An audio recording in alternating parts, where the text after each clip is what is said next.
The day Nia had dreamed of for as long as she could remember had finally arrived. Standing at the gates of Westbrook University, she felt a strange mix of emotions wash over her: excitement, nervousness, and a deep sense of pride. Her journey had not been easy, and neither had it been without sacrifices. But now, as she stepped foot on campus for the first time, suitcase in hand, she knew this was the beginning of a new chapter in her life, one where her hard work and determination would finally pay off. Nia Wilson, a bright and determined 19-year-old from Atlanta, Georgia, had always known she was meant for something more.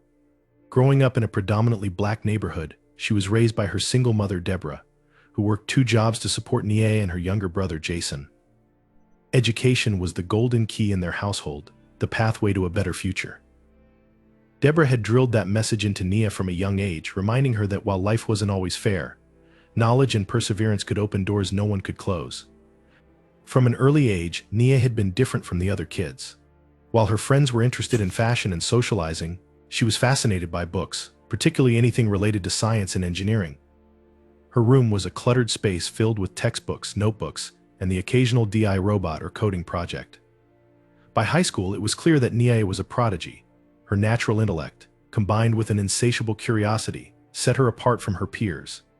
Teachers often marveled at her, labeling her gifted, but Nia was never interested in accolades. She had her eyes on a bigger prize: getting out of her neighborhood and making something of herself. Westbrook University, one of the most prestigious institutions in the country, represented everything Nia had worked for. A full-ride scholarship had made it possible for her to attend, and she was determined to make the most of this opportunity. For Nia, Westbrook wasn't just a place of higher education, it was a symbol of hope, a chance to prove that she could excel in a world that wasn't always welcoming to people like her. The campus itself was vast and stunning, a sprawling blend of historic Gothic architecture and modern glass buildings that gleamed in the sunlight. Nia felt a sense of awe as she walked through the stone archways, past ivy-covered walls and well-manicured lawns. It was easy to see why Westbrook was revered. It looked like a postcard for academic excellence, a place where brilliance was cultivated and futures were molded. But beneath the beauty, Nia knew the reality. Westbrook University was also a predominantly white institution, and for a young black woman like herself, there were bound to be challenges. She had read about the subtle and sometimes not so subtle racial tensions that permeated elite spaces like these. The microaggressions, the isolation, the pressure to prove herself tenfold just to be taken seriously. But Nia was prepared.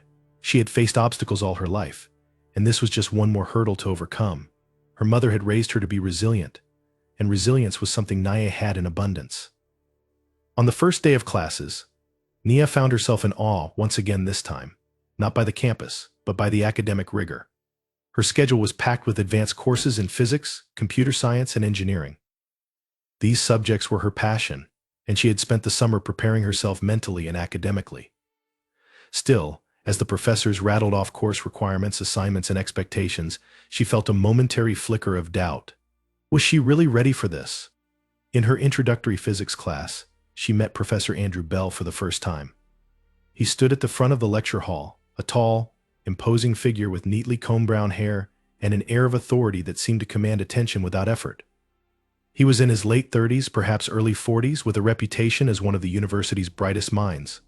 Nia had heard of him before. Students often spoke of his brilliance, his innovative research, and his ability to challenge students to think beyond the textbook. His reputation was impressive, and as Nia listened to him speak, she couldn't help but feel a spark of admiration. Bell began his lecture with a smooth confidence, explaining complex concepts in ways that made them seem almost simple.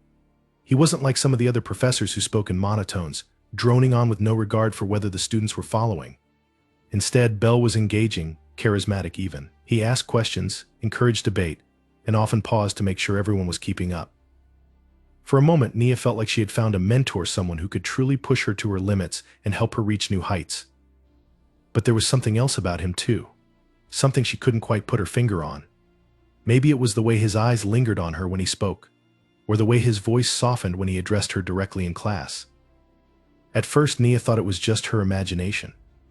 After all, she was one of the few black students in the class, and it wasn't unusual to feel a little out of place. But the feeling persisted. As the weeks went by, Nia's academic performance soared. She was always the first to raise her hand, always prepared with the right answer. Belle began to notice her more and more, singling her out for praise during lectures. At first, Nia was flattered. It felt good to be recognized for her hard work, especially in a class as competitive as this one. But soon, his attention started to feel different, more personal. He would linger after class to ask her questions about her future, about her interests outside of academics. He often offered to meet with her one-on-one to discuss her potential, praising her work in a way that felt overly familiar. Nia, ever the optimist, brushed off her initial discomfort. She was used to teachers paying extra attention to her. Being the top student often meant you got more attention, right? But there was something off about Professor Bell's interest. It wasn't just professional admiration, it felt deeper, more intrusive. Nia could sense the shift, even if she didn't want to admit it to herself. At first, she tried to ignore it, focusing on her studies and the friends she had begun to make on campus. But the feeling of being watched, of being singled out, began to creep into her daily life. Despite the unsettling feeling in the back of her mind, Nia remained focused on her goals. Westbrook University was a place of opportunity, and she wasn't going to let anything or anyone derail her dreams. She called her mother every weekend, sharing her excitement about classes and the friends she was making. Deborah was proud beyond words, reminding Nia to stay focused and keep pushing forward. "You belong there, baby," she would say. "Don't let anyone tell you otherwise." Nia held those words close to her heart. She knew her mother was right. She did belong at Westbrook. But as the semester progressed, the uneasy feeling in her gut became harder to ignore. Professor Bell's attention was becoming more frequent, and she wasn't sure how to handle it. As the weeks of the semester turned into months, Nia became more accustomed to the rhythm of university life. She spent long hours in the library, attended study groups, and gradually found her footing among a small group of friends who shared her interests. Her academic performance continued to shine, especially in Professor Bell's physics class, where she consistently ranked among the top students. But while her intellectual growth was flourishing, an unsettling undercurrent was beginning to disturb the peace she had built for herself. It started innocently enough. At first, Nia thought nothing of Professor Bell's extra attention. After all, she was one of his brightest students, and it wasn't unusual for professors to take a special interest in those who excelled. Early in the semester, Bell had approached her after class with a smile that seemed genuine enough. "You've got a sharp mind, Nia," he had said, handing her back a test she had aced. "I don't see this kind of talent often, especially at your age. Have you thought about pursuing research opportunities? You could be doing much more than just sitting in a lecture hall." Nia had been flattered. She had always imagined herself doing something groundbreaking in the field of physics or engineering. Bell's words had stirred a sense of validation in her. Here was a respected professor, someone with years of experience, who saw her potential. He had even offered to mentor her, a prospect that seemed too good to pass up. At the time, it had seemed like the perfect opportunity, a chance to learn from someone who had already walked the path she aspired to follow. Their meetings started innocently, too. Bell invited Nia to his office a few times to discuss her academic future. His office was tucked away on the top floor of the science building, lined with shelves crammed full of books and awards from years of academic excellence. Nia always felt a bit small in his presence, not physically, but mentally. Though she knew she was smart, Bell had a way of making her feel like there was always more to learn, more to achieve. At first, their conversations revolved around academics. Bell would ask her about her career goals, about which areas of physics or engineering intrigued her the most. He recommended books, research papers, and online courses that he thought would push her thinking. Nia soaked up his guidance like a sponge, grateful to have someone of his stature take such an interest in her success. But then, slowly, the conversations began to shift. One afternoon, Bell had asked her to stay after class to discuss a project he was considering for her. Nia had agreed, excited by the prospect. She sat across from him at his desk as he leaned back in his chair, studying her carefully. "You know, Nia," he had said, his voice softer than usual, "you're different from the other students. Most of them are here just to get a degree and move on, but you've got something special." Nia had smiled, not entirely sure what to say. She had heard similar compliments before, but something about the way Bell said it unsettled her. There was a lingering intensity in his gaze that she couldn't quite place. "I'm just trying to make the most of this opportunity," she replied, keeping her tone neutral. "I know how lucky I am to be here." Bell nodded, his eyes still fixed on her. "Luck has nothing to do with it. You've earned your place, Nia. Don't forget that." Nia had nodded, feeling the compliment turn strange in the heavy air of his office. She tried to steer the conversation back to the project, asking questions about the research he wanted her to help with. But Belle seemed distracted.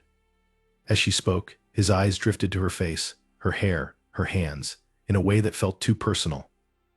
He didn't say anything inappropriate that day, but Nia left the meeting with a knot of discomfort in her stomach.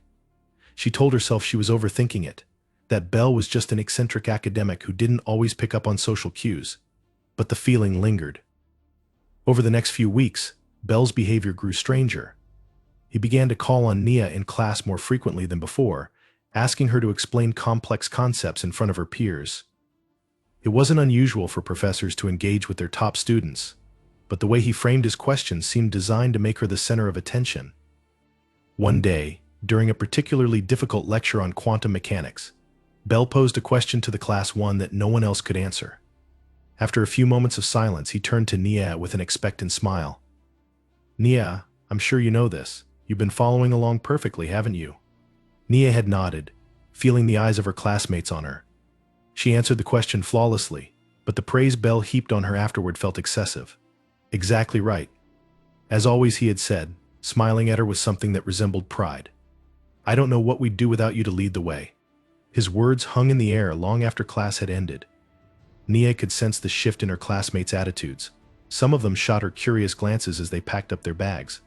Others seemed annoyed, as if Belle's attention on her was somehow undeserved. It wasn't long before she overheard whispers in the hallway, rumors that Belle had a favorite student, that she was getting special treatment. It was a strange feeling, being both admired and resented by her peers. Nia had always prided herself on her academic merit, but now that merit seemed tainted. She started to wonder if Belle's attention was hurting her more than it was helping her. The situation grew worse as Belle's interest in her became more personal. He started sending her emails after class, commenting not just on her work but on her appearance. "Great presentation today," Nia one email read. "You looked very professional up there. You have a certain confidence about you, very impressive." Nia frowned as she read the message.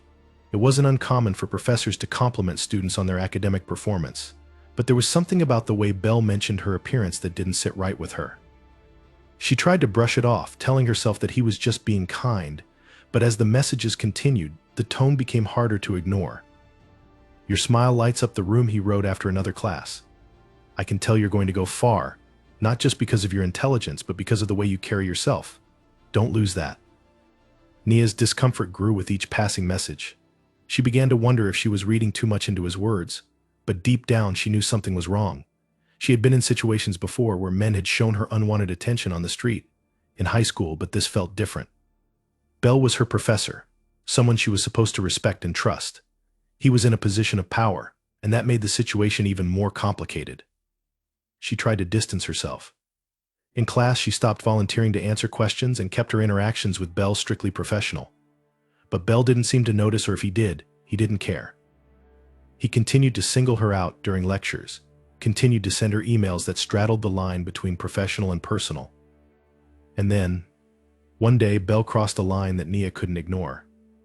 It was late in the evening, and Nia had stayed after class to work on a group project. Most of her classmates had already left, and the campus was quiet, bathed in the soft glow of streetlights. As she packed up her things and prepared to leave, Belle appeared at the door of the classroom. "Nia, can I speak to you for a moment?" he asked, his voice casual, but with an undercurrent of something she couldn't quite place. Nia hesitated, glancing at the clock. It was already late, and she wanted to get back to her dorm. But Belle had always been her professor, and she didn't want to seem rude. Reluctantly, she nodded. Belle closed the door behind him as he entered the room, and Nia felt her pulse quicken. There was something about the way he moved that set her on edge, something too deliberate, too close. "I've been thinking a lot about you lately," he began, his voice low. "You're special, Nia. I don't say that to many students, but you have something. I see a lot of myself in you." Nia's mouth went dry. She took a step back, instinctively distancing herself. "Thank you, Professor Belle, but I really should be going." He cut her off, moving closer. "No, listen. You're not like the others. You're different. I feel like we have a connection, something deeper than just academics." Nia's heart raced as his words sank in. This wasn't about her studies. This wasn't about her potential. Belle's interest in her had crossed a line, one that made her feel exposed, vulnerable. I think you've misunderstood," Nia stammered, trying to keep her voice steady. "I'm just here to study, to learn. That's all." But Bell didn't back down. His eyes bore into hers, and for the first time, Nia saw something in them that terrified her. Obsession. He wasn't listening to her words, he wasn't even acknowledging her discomfort. "Nia," he whispered, his voice dropping to a dangerous tone. "Don't push me away." The days following that uncomfortable evening with Professor Bell were a blur of anxiety and unease for Nia. She couldn't shake the feeling that something was terribly wrong. The conversation had crossed a line that should have never been crossed. Bell was no longer just a professor, he was a threat. His interest in her had turned personal, and worse, it had become possessive. The way he spoke to her that night, the way he had cornered her, made her skin crawl every time she thought about it. Nia tried to rationalize it at first, to tell herself that maybe she had misunderstood, that maybe he hadn't meant to come across as inappropriate. But deep down, she knew better. His words, his tone, the way he had looked at her, it was all wrong. From that moment on, Nia avoided him as much as possible. She started sitting in the back of the lecture hall, keeping her head down and avoiding eye contact. She no longer raised her hand to answer questions, and she stopped attending the study groups where Bell was present. In her mind, she had drawn a firm boundary, one she hoped he would respect if she kept her distance. But Bell's behavior didn't change. If anything, it grew worse. He began to send her more frequent emails, some filled with praise for her academic work, others tinged with an unsettling familiarity that made her heart race with dread. He would comment on her appearance, her brilliant smile, the way she carried herself in class. His words were no longer just about her intellect, they had become about her as a person, as an object of his fixation. Nia's unease soon turned to fear. She started to dread going to class, her stomach tightening every time she saw an email notification from him pop up on her phone.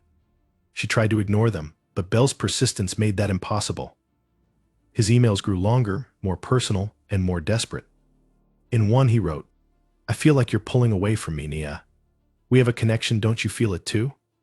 I've never felt this way about a student before. You're special. Please don't distance yourself from me. I care about you."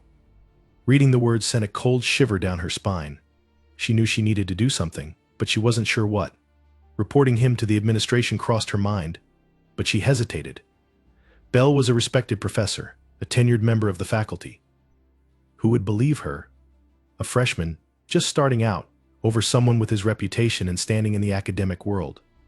Besides, there was nothing explicitly threatening in his emails, at least not in a way that the university would likely take seriously. It was all veiled, all hidden behind compliments in the guise of mentorship. Still, Nia couldn't shake the feeling that this was all building towards something worse. She started to feel like she was being watched. Whenever she walked through campus, she found herself looking over her shoulder, half expecting to see Bell following her. She started avoiding areas where she knew he might be, taking longer routes to her dorm just to feel a little safer. But the feeling of being hunted never fully left her. Then came the night of the class dinner. It was a semi-annual event hosted by the physics department, where professors and students mingled over dinner to discuss research projects, internships, and academic opportunities. Nia hadn't wanted to go at first. She had been avoiding any situation that might put her in close proximity to Bell, but her friends had convinced her that it would be good networking for the future. Reluctantly, she agreed, thinking she could keep a low profile and leave early if she felt uncomfortable. The dinner was held in a grand hall on campus, its high ceilings and chandeliers casting a warm glow over the gathering. Tables were set up with pristine white linens, and the soft hum of conversation filled the room as students and professors mingled over drinks and appetizers. Nia sat with a few of her classmates, trying to blend into the background as much as possible. She kept her conversations light, discussing coursework and future plans without drawing too much attention to herself. But it didn't take long for Bell to find her. She had been hoping he might leave her alone, that her recent avoidance would send a clear message that she wasn't interested in any kind of personal relationship with him. But Bell wasn't the type to take a hint. As she chatted with a fellow student about an upcoming project, she felt a presence behind her. Turning slowly, she saw him standing there, smiling in that unsettling way that made her pulse quicken. "Nia," Bell said, his voice smooth and confident, "I was hoping to talk to you. Do you have a moment?" Nia's stomach dropped. She glanced at her classmate, who was too engrossed in their conversation to notice the tension that had suddenly filled the air. Reluctantly, Nia nodded, knowing that avoiding him would only make things worse. She followed Belle to a quieter corner of the hall, away from the noise and chatter of the dinner. Her heart was pounding in her chest, a mix of fear and frustration bubbling up inside her. Nia, Belle began, once they were alone, I feel like there's been some distance between us lately. I'm worried about you. Nia's throat tightened, but she forced herself to speak. I'm fine, Professor Bell. I've just been busy with classes and projects, that's all. Bell's eyes narrowed slightly, his smile fading. I don't believe that. I know when someone's avoiding me. We had something special, a connection, and now it feels like you're shutting me out. Why? The directness of his words caught her off guard. Nia took a step back, her mind racing as she tried to find the right response. She didn't want to provoke him, but she also couldn't continue letting him believe that there was anything between them. Professor Bell, I think you've misunderstood, she said, her voice trembling slightly despite her efforts to stay calm. I appreciate your mentorship, but that's all it's ever been to me. I'm focused on my studies. I'm not interested in anything beyond that. The silence that followed her words was deafening. For a moment, Bell just stared at her, his expression unreadable. Then slowly his face hardened, and Nia could see the shift in his demeanor, the way his jaw clenched, the way his eyes darkened was something she hadn't seen before. Anger. Anger. You're not interested, he repeated, his voice low and dangerous. After everything I've done for you? After all the time I've spent helping you? Is that what I mean to you, just another professor? Nia felt a surge of panic rising in her chest. She hadn't expected him to react like this. She had thought that her rejection, firm but polite, would be enough to end this madness. But it seemed to have the opposite effect. Belle's anger was simmering just beneath the surface, barely contained, and she could feel the weight of it pressing down on her. I'm sorry if I gave you the wrong impression, she said quickly, trying to diffuse the situation. But I never asked for anything more than your help as a professor. That's all I want from you. Belle took a step toward her, his eyes locked on hers with a frightening intensity. You think you can just walk away from me? After everything we've shared? Nia's heart was racing now, her palms slick with sweat as she instinctively backed away. The fear that had been gnawing at her for weeks was now fully realized, and she knew she had to get out of there. Please, Professor Bell, she said, her voice barely a whisper. This isn't right. I just want to focus on my studies. That's all. For a moment, Bell didn't move. He just stood there, staring at her with a cold, calculating expression that made her blood run cold. Then, without warning, he let out a low, bitter laugh. The sound of it sent a chill down Nia's spine. You don't know what you're throwing away, Nia, he said, his voice dripping with contempt. But you will. One day you'll regret this. Nia didn't respond. She couldn't. Her mind was screaming at her to leave, to run, to get as far away from him as possible. She turned and walked away, her legs trembling with each step as she made her way back to the crowded hall, her breath coming in short, ragged gasps. As soon as she was back among the safety of the crowd, Nia grabbed her coat and left the dinner without saying goodbye to anyone. She didn't stop walking until she was back in her dorm room, the door locked behind her. She sank to the floor, her body shaking with a mixture of fear and relief. She had done it. She had rejected him. But something told her this wasn't the end. Belle's words echoed in her mind, haunting her even in the safety of her room. You'll regret this. The days following the class dinner were filled with an unbearable tension that settled over Nia's life like a suffocating blanket. After rejecting Professor Bell, she had hoped-prayed that he would take the hint and move on, that perhaps his bruised ego would force him to leave her alone. But deep down, Nia knew that things weren't going to be that simple. The first sign that Bell wasn't ready to let go came the morning after the dinner. Nia woke up to an email from him. Her heart sank as she saw his name pop up on her phone screen. She hesitated before opening it, already dreading what he had to say. I'm disappointed, Nia, the email began. You made a mistake last night. I thought you were smarter than that. I thought you understood what we could have had together. I don't like being rejected, especially by someone I've invested so much time in. You don't know how much you've hurt me, but I'm willing to forgive you. Nia, we can still fix this. Let's meet tomorrow after class. We'll talk. Nia's stomach churned as she read the message. The sheer entitlement in his words, the way he talked about her as if she owed him something. As if her rejection was a personal affront, made her feel sick. He wasn't letting go. He wasn't giving up. And worse, he seemed convinced that she would change her mind, that he could somehow manipulate her into fixing things. The thought of being alone with him again made her skin crawl. She didn't reply to the email. Instead, she tried to focus on her classes, her projects, anything to distract herself from the creeping dread that Belle's presence now brought into her life. But ignoring him didn't work. Belle was persistent. Over the next few days, he continued to send her emails, each one more unsettling than the last. "I know you're upset, but we can work through this. I care about you, Nia. Don't push me away. You don't want to make an enemy out of me. Why aren't you responding? I know you're getting my messages. This silent treatment isn't going to help you.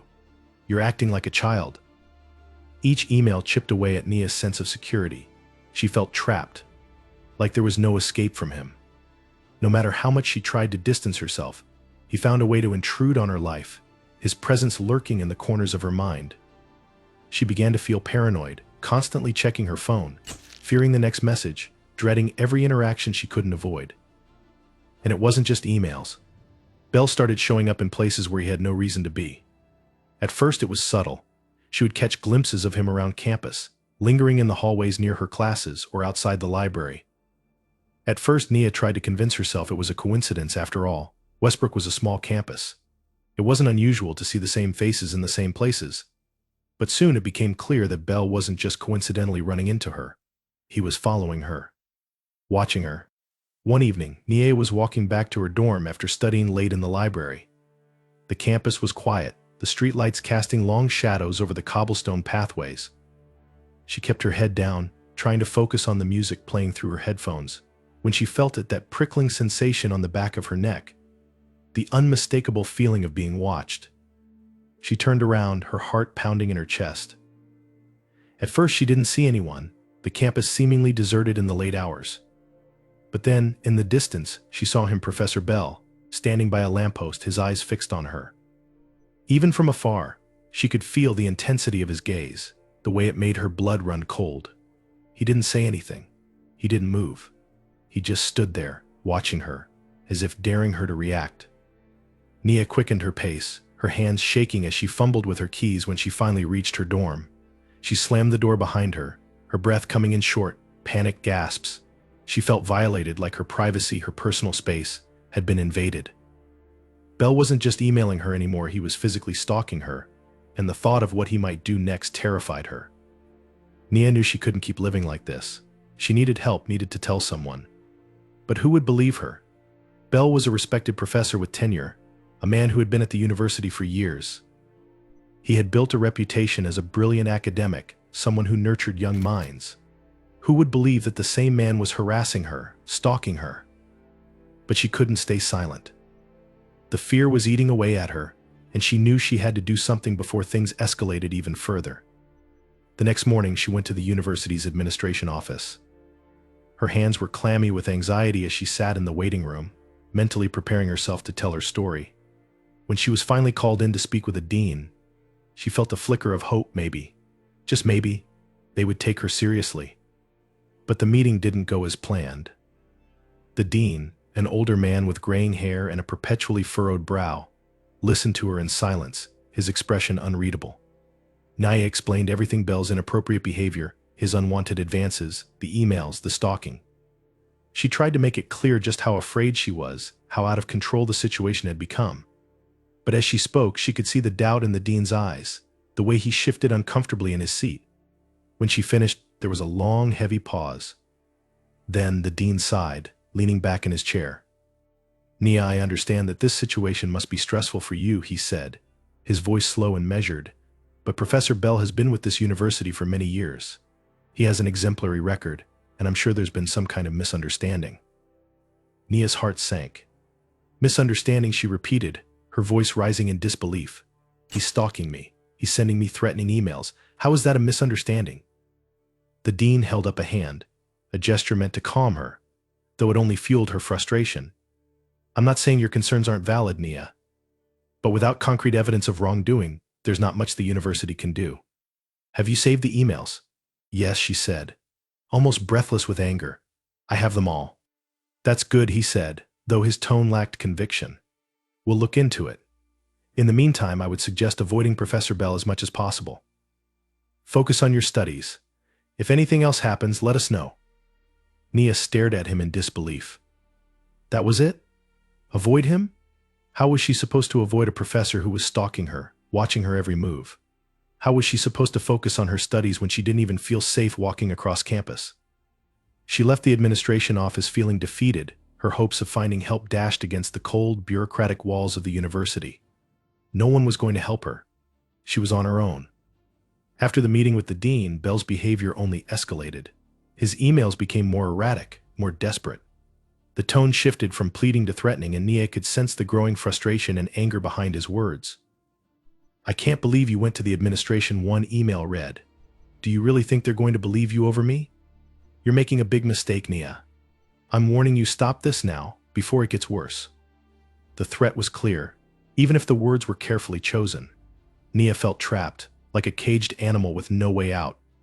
Every time she stepped out of her dorm, she looked over her shoulder, expecting to see Belle lurking in the shadows. She avoided walking alone whenever possible, but even when she was with friends, she couldn't shake the feeling of being watched. Her grades began to suffer. The stress of constantly living in fear made it impossible to concentrate on her studies. She was exhausted, both mentally and physically, but there was no escape.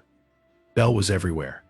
He showed up in the places she thought were safe, at the coffee shop where she studied, outside her dorm late at night, even in the library where she spent hours trying to catch up on coursework. Each time she saw him, her heart would race, her body flooding with adrenaline. She never spoke to him, never acknowledged his presence, but the silence between them was suffocating. It was like a game to him, a twisted, psychological battle that he was determined to win. And Nia, despite her strength, was slowly being worn down. She tried to talk to her friends about it, but they didn't understand. They told her she was overreacting, that Belle was just being friendly, that she was reading too much into things. After all, he hadn't done anything explicitly illegal, had he? He hadn't hurt her, hadn't laid a hand on her. He was just a professor who cared too much about one of his students. What was the harm in that? But Nia knew better. She knew this wasn't just some harmless crush. This was something far darker, far more dangerous. Belle's obsession with her was growing stronger with every rejection, and she feared it was only a matter of time before he did something drastic. She had to be careful. She had to stay vigilant. But no matter what she did, no matter how hard she tried to protect herself, she couldn't escape the feeling that Belle was always watching, always waiting. The walls were closing in, and Nia was running out of options. The November night was cold, a sharp wind biting at Nia's skin as she walked across the nearly deserted campus. It had been another long night at the library, and she was tired, her body aching, her mind consumed by fear. The dread that had haunted her for weeks was always with her now. Professor Bell had stopped sending emails, but his presence still lingered. He had become a shadow in her life, always watching, always waiting. As Nia made her way along the familiar path through the campus gardens, the unease settled deeper.